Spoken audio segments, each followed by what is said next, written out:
Hi. Greetings.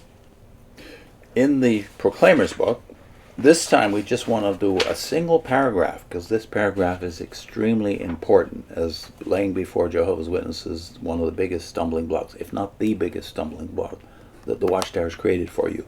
Mm-hmm. So the paragraph is the bottom of page 147.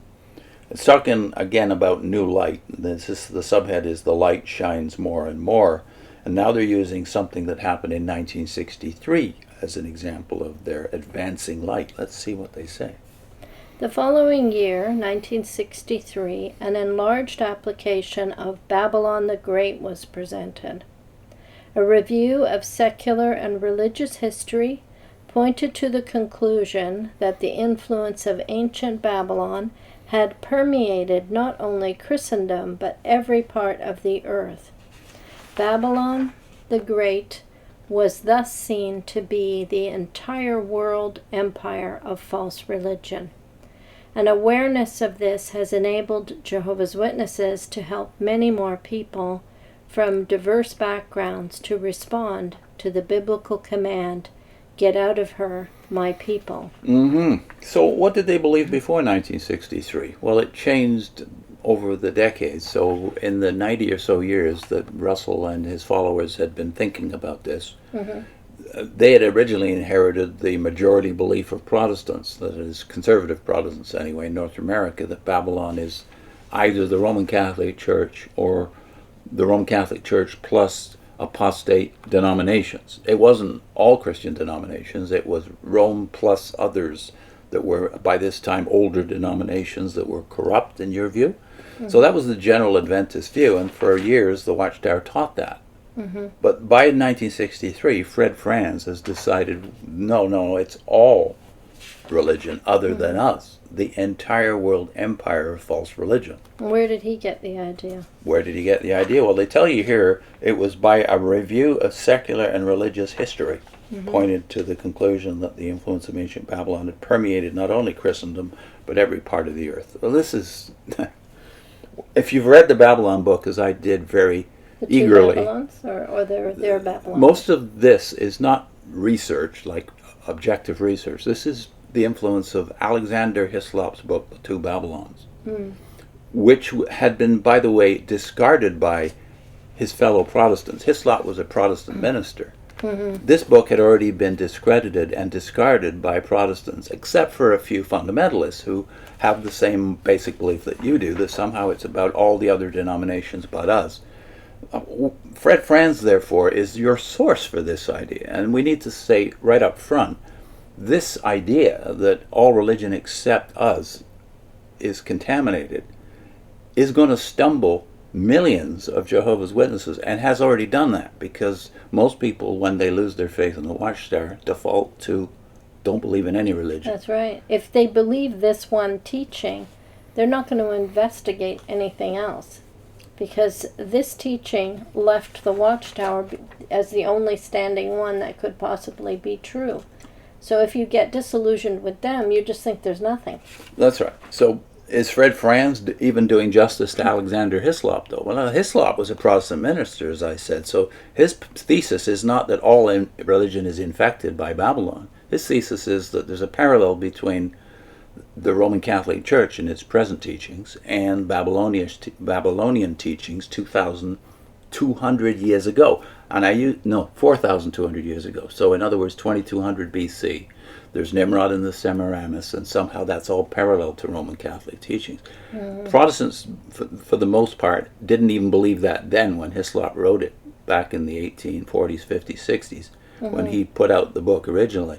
Most Protestants didn't believe that then, and he was discredited almost immediately by those who said, well, you got the chronology all wrong, Alexander. The chronology is all wrong, and the Watchtower is clinging to the same chronology that was discarded by Protestants 150 years ago.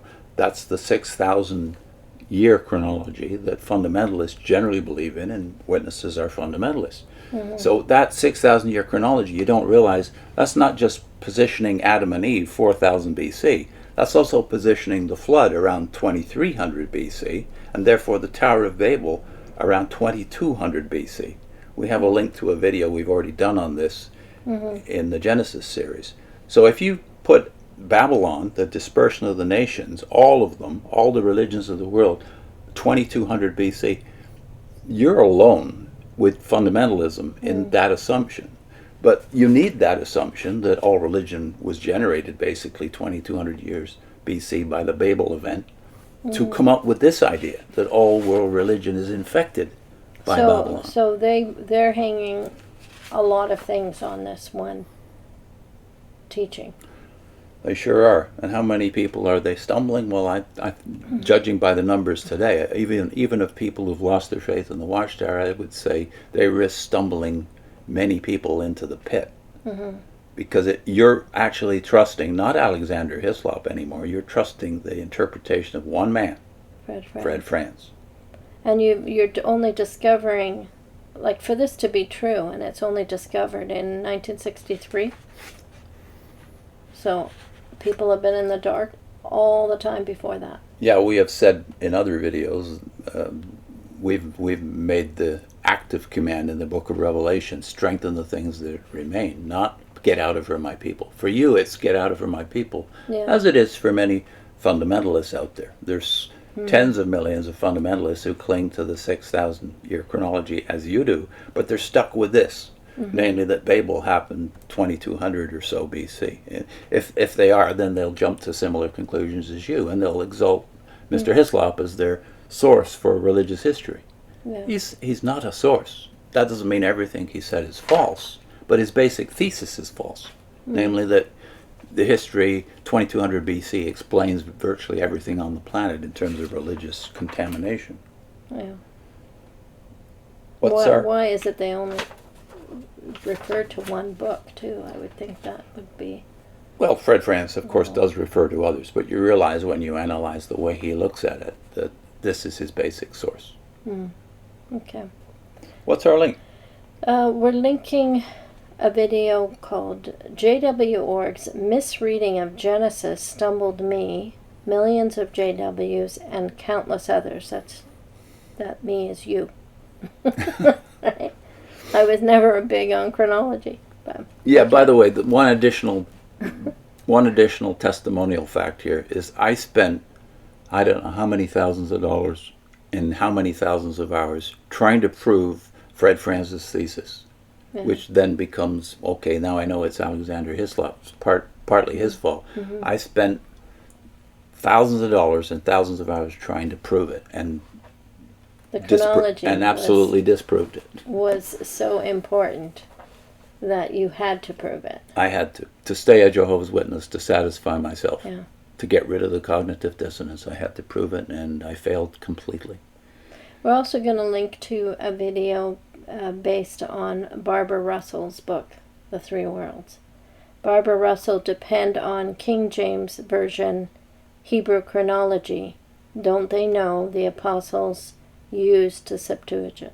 Yeah, that's a very big point. The apostles used the Septuagint. They don't have the same chronology as the rest of us, if we're Protestants. We need to know that, because a lot of people think that they've got to have the right Bible version. This goes to the King James only controversy too. If you don't have the right text, you don't have the right Bible, and therefore somehow you're at risk, right? See you next time. Bye.